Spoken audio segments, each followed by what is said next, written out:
Emeka Ojua's world was spun from gold and ambition, a man whose presence could hush an Ikoyi dining room with a single glance.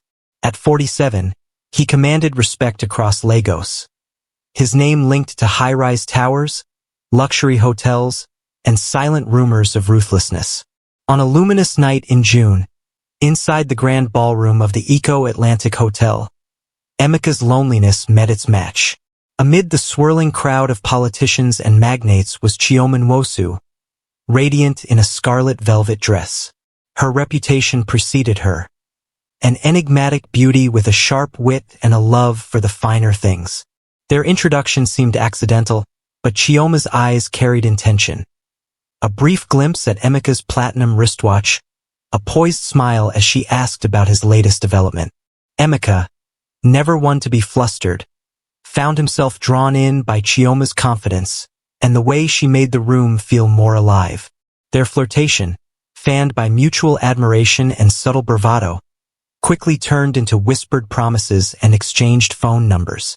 What Emeka could not guess was that Chioma's story was woven with secrets, a fearsome resolve shaped by past wounds and present hunger. As the gala ended and Emeka's tinted convoy ferried him home, Chioma lingered by the hotel doors, her ambitions set on more than love. For her, Emeka was a ticket into a world where elegance masked emptiness, and seduction was a currency of survival. Chioma's mornings began with luxurious rituals. Sunlight streamed through the rented apartment in Victoria Island, catching the glint of borrowed diamonds and the glare of overdue bills. Beneath the surface glamour, Chioma's life was a careful balancing act, her grace on display, while fear and resentment churned beneath. Few understood the weight she carried.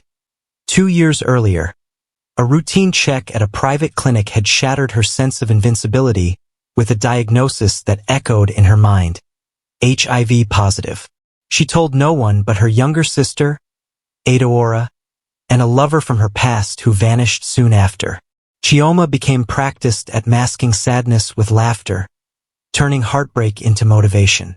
She reminded herself of every humiliation, every broken promise from wealthy men who treated love like a pastime, not a commitment. Determined never to be powerless again, she swore she would rewrite her fate, even if it meant rewriting the rules. Emeka, for his part, was infatuated. Every morning brought a fresh bouquet to Chioma's door and a new invitation to private dinners at rooftop lounges or seaside resorts. He showered her with gifts: a sapphire bracelet, the latest iPhone, a gold-plated clutch. To Chioma, each present signaled deeper commitment, but also an unspoken debt. She played the perfect companion, coy, charming, invested, while keeping her real self behind a glass wall. But the secret gnawed at her. In the dark, after Emeka's embrace and slurred affections, Chioma stared at her reflection, her mind rehearsing confessions she never made. Sometimes, guilt threatened to spill over. Other times, anger at Emeka's casual displays of power, at the world that made women's vulnerability a sport, drowned out remorse. Each day, she carefully recounted her antiretroviral doses, making sure no sign of illness betrayed her act. Months passed. The relationship became the talk of Lagos's social scene. Their photographs decorated society blogs. Their dinner dates fueled the rumor circuit. Yet behind the hashtags and headlines, Chioma's silence thundered. She knew the truth could shatter everything. But she also believed, stubbornly, that the scales would one day tip in her favor. For now, she wore her mask perfectly, even as shadows gathered at the edges of her glamorous new life. It began with whispers, subtle but persistent, that trailed Emeka through his marble-floored offices and steel-tinted boardrooms.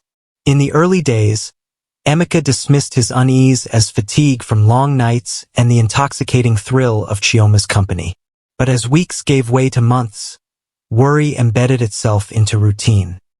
His appetite waned, sleep became fitful, and each morning brought a feverish ache he could not ignore. His personal physician, Dr. Adebayo, brushed off the symptoms at first: stress, perhaps, from Emika's aggressive business expansion and high-profile romance. Yet the signs multiplied. Weight slipping from his frame, persistent night sweats, a nagging cough drawing sideways glances from those who once envied his health. Blood tests followed, then more tests, and finally, the room's air congealed when Dr. Adebayo, voice grave, handed down a diagnosis. HIV positive. For Emeka, the words were a sledgehammer against everything he had built. He sat in silence as shock bled into confusion, then hot, searing rage. He replayed every encounter, every memory of trust shattered. Who could have done this? His mind spun through possibilities, but time and evidence pointed in one direction: Chioma. Humiliation washed over him, prickling with the knowledge that rumors might soon ripple beyond his control. That evening, beneath the soft glow of recessed living room lights, Emeka confronted her. His tone, usually controlled, broke into accusation and disbelief. "Why didn't you tell me? What have you done to me?" Chioma met his gaze with a hollow detachment, a practiced coolness masking the adrenaline surging through her veins. At first, she denied everything. But when pressed, when Emeka recounted dates, symptoms, and the cold arithmetic of possibility, her resolve fractured. A smirk broke through defensively, then a confession unwound itself, sharp and bitter. "Did you think love could buy away my past, Emeka?" She spat, voice brittle. "You of all people should know. Some debts are never paid in full." Silence engulfed the penthouse. Emeka, tears burning his eyes, felt the world tilt as betrayal soaked into every fiber of his being. He swore revenge, each word heavy and deliberate. "You will regret this, Chioma. You owe me everything now. Everything." Trust gutted, Chioma retreated inward, steeling herself for the fallout she knew was inevitable. She never imagined the secret would be revealed so soon, nor did she predict the darkness that would begin to take root between them. Their luxury apartment, once a palace of pleasure, became a battlefield of suspicion. Each interaction another wound, each silence a storm gathering in the heart of Lagos's golden city. The first signs were almost imperceptible. Emeka's laughter, once booming and infectious, had faded to a thin echo that barely reached the mahogany ceiling of his penthouse. He grew withdrawn, retreating from business associates and canceling lavish dinners with Chioma. At first, he attributed the fatigue and headaches to the pace of Lagos's high life, until night sweats and trembling chills began gnawing at his sleep. Emeka tried to ignore the symptoms. The more he insisted he was fine, the sicker he felt, his strength melting away. He confided in no one, not even his trusted driver or his mother who called daily from Enugu. When the headaches became unbearable and infections persisted, his doctor insisted upon a comprehensive exam. The world seemed to slow as the results emerged. Emeka was HIV positive. The diagnosis struck like a physical blow, leaving him pacing his marble floors, sweating and crying with disbelief. Panic soon gave way to rage. He replayed every memory with Chioma.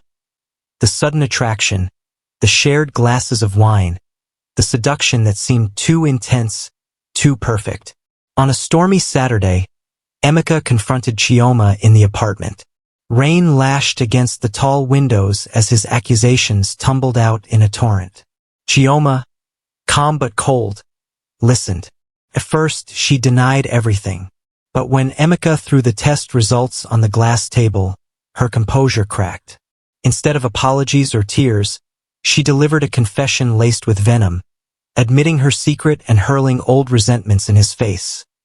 A diatribe against powerful men, a tale of men who had hurt and discarded her in the past.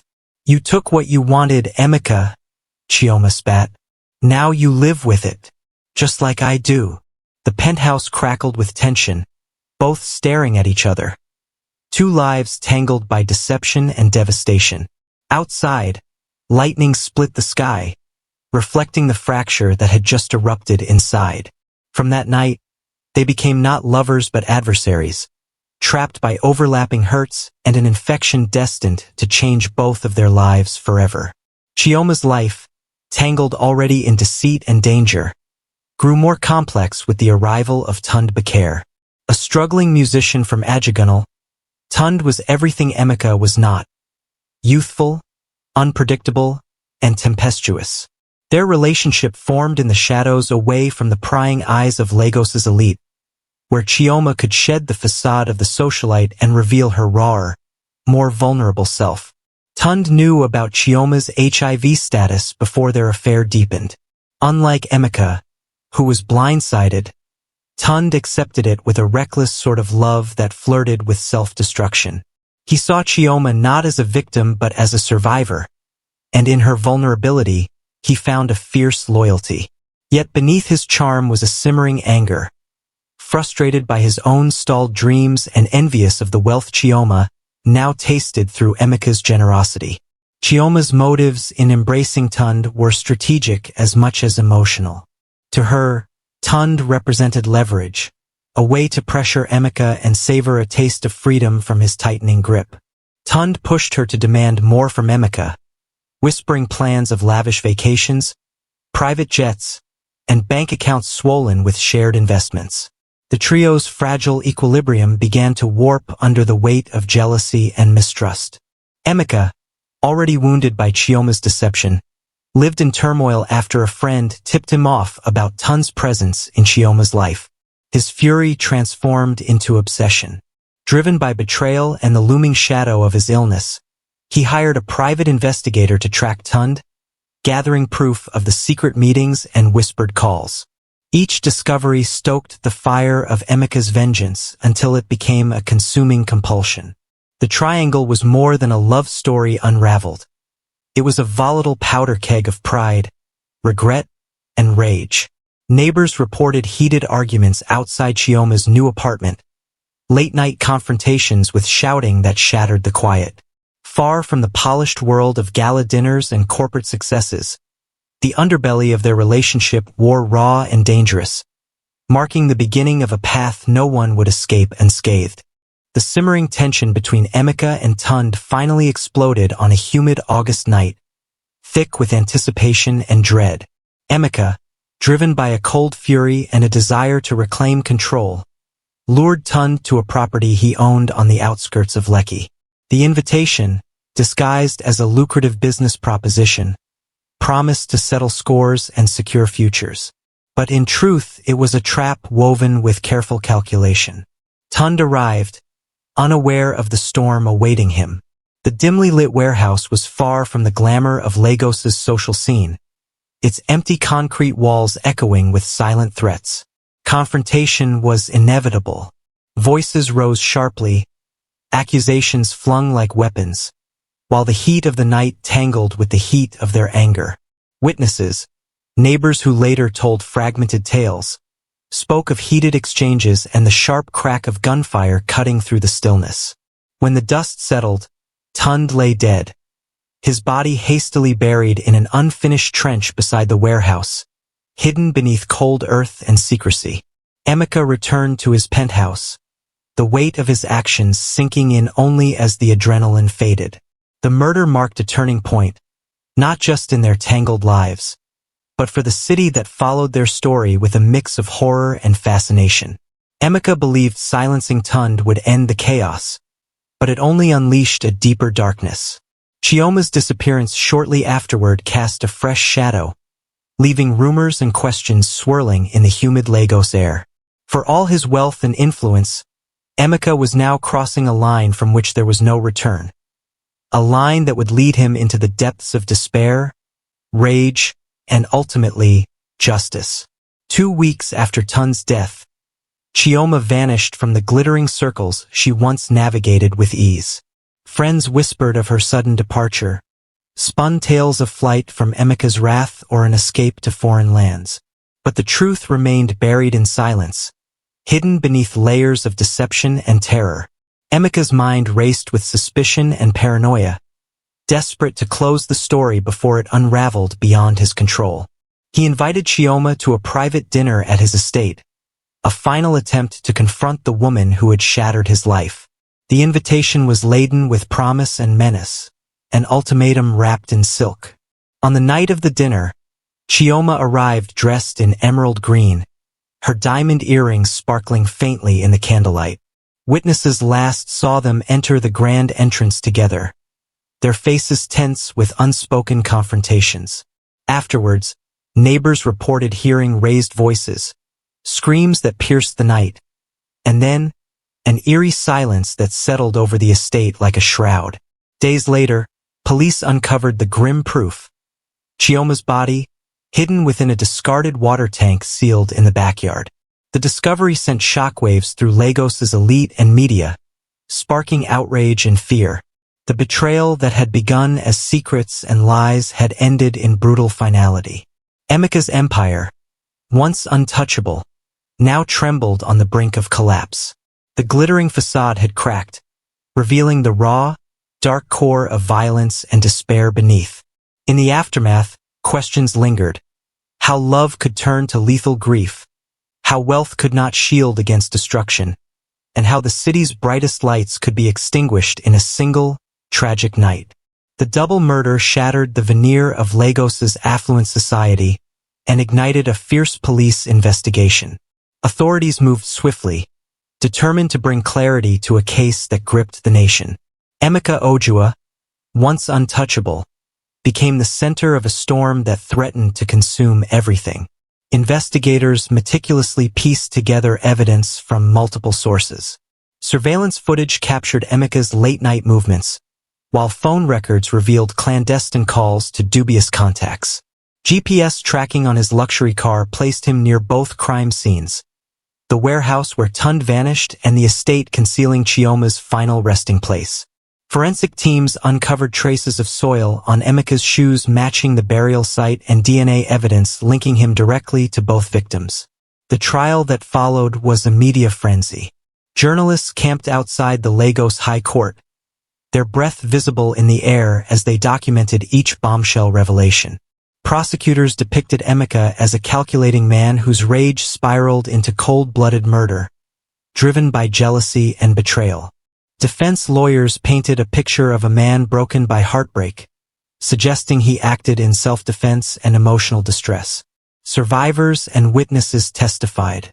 Adaora, Chioma's sister, sobbed as she recounted pleas for help. Former friends described Chioma's growing fear and isolation. The private investigator detailed the evidence that unraveled Emeka's alibis piece by piece.